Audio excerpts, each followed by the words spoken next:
It begins like any other midnight. A thick fog crawls over the platform at an old, rusted station most people don't remember exists. No announcements, no signs, just a whistle, long, low, and aching, cutting through the silence. That's the only warning before the train appears. It doesn't arrive, it emerges like it's always been there, cloaked in shadow, waiting. The passengers don't recall how they got there. A man in a crumpled suit clutches a briefcase he can't open. A woman with smeared lipstick stares blankly out the window, whispering a name no one else hears. A boy hugs a stuffed bear, the tag around its neck scratched down to unreadable letters. They board without a word, pulled by something they can't explain, like the train is the answer to a question they forgot they asked. Inside, it smells faintly of rust and roses.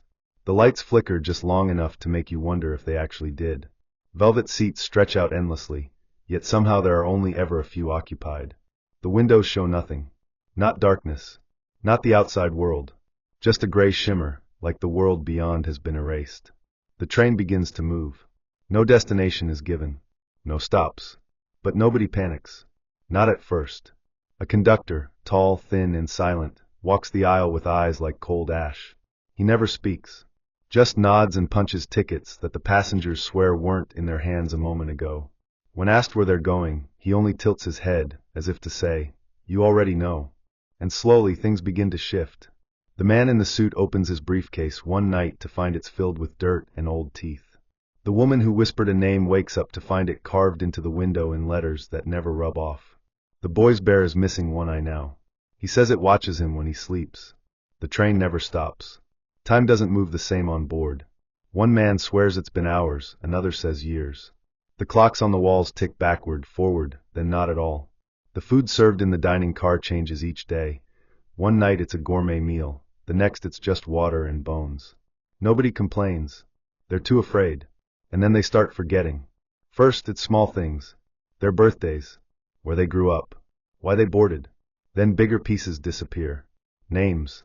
Faces. One woman looks in the mirror and doesn't recognize herself. She claws at her skin, screaming she's not who she sees. The next day her seat is empty. Nobody remembers her name. Not even the seat remembers. The cushion is pristine, untouched.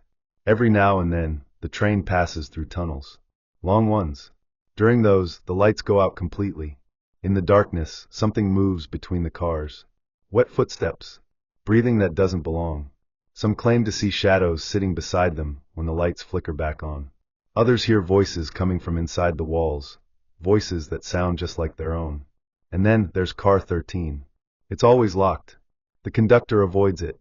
One passenger dared to try the handle. It opened. Just a crack. And from inside came the sound of sobbing, dozens of voices in unison. He slammed it shut. That night, he woke up in a different seat. Alone.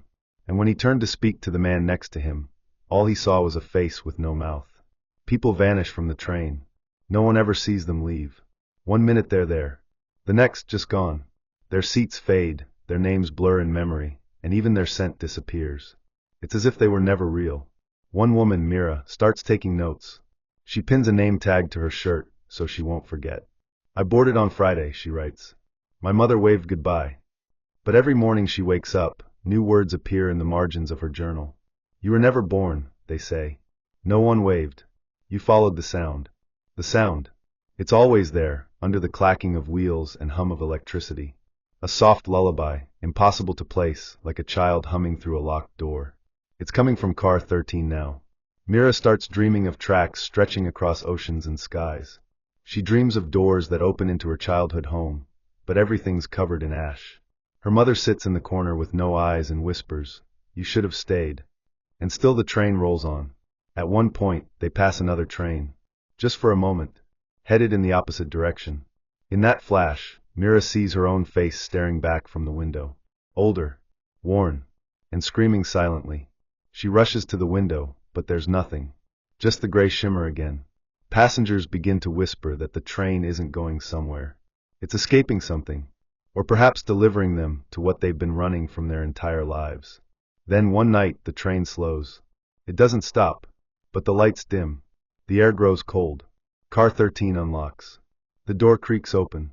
Mira stands. She shouldn't. She knows that. But something is calling. Not in words. in feelings. Regret, curiosity, guilt. Inside the car is darkness. But not empty darkness, it breathes. It waits.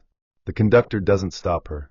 He only watches, nodding once, like this was always going to happen. She steps in. The door closes. The train picks up speed again. Passengers turn to her seat the next morning. It's empty. No journal. No name tag. Just a faint humming that no one can place. And somewhere, far down the track, car 13 creaks open once more.